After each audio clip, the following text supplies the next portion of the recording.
The constant beeping of the machines is mind-numbing. But at least here, there is something rarely seen inside a COVID-19 intensive care unit.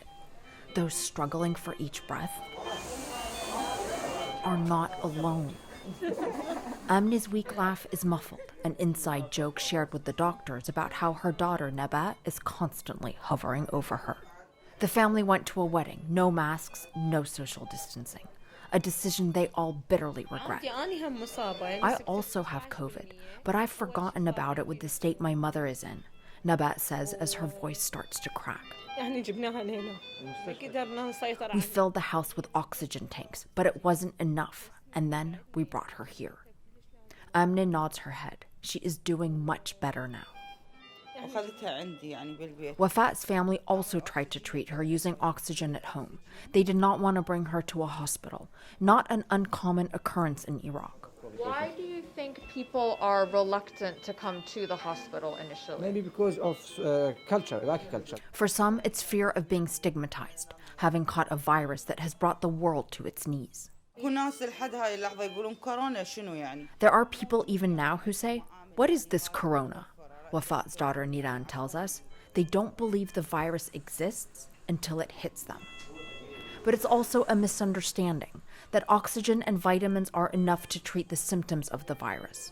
And there's also a lack of faith in Iraq's healthcare systems, which have yet to fully recover from sanctions dating back to the Saddam Hussein era, and then non-stop war. This is a very bad thing to keep patient in at home, treatment at home. Iraq's first COVID-19 wave devastated the country. Hospitals were overwhelmed.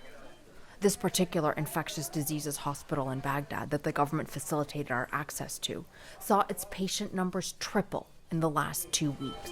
Are you ready for maximum capacity or more?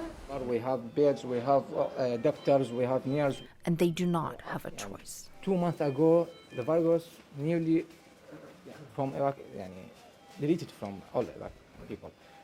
So all people leave face mask, leave sterilization, leave everything, neglected everything, neglected all protection. Does this make you stressed? Does this make you worried? Sure. We are afraid of our family, ourselves from this new virus, but we should do what we can and the benefit for the patients.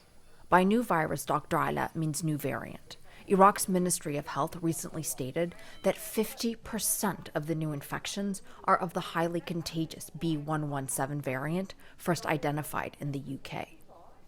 The government only just made face masks mandatory and re-implemented stricter restrictions like nighttime and weekend curfews. It should have happened before, not now at the end, Niran says of the government's measures, as her mother's chest heaves with each labored breath. She won't leave her side, no matter the risk, no matter the circumstances.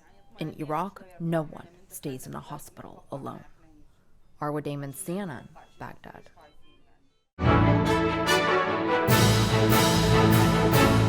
If you're watching Currents News on YouTube, be sure to hit the subscribe button and click on the bell to get updates to all of our newest content, because we are putting your faith in the news.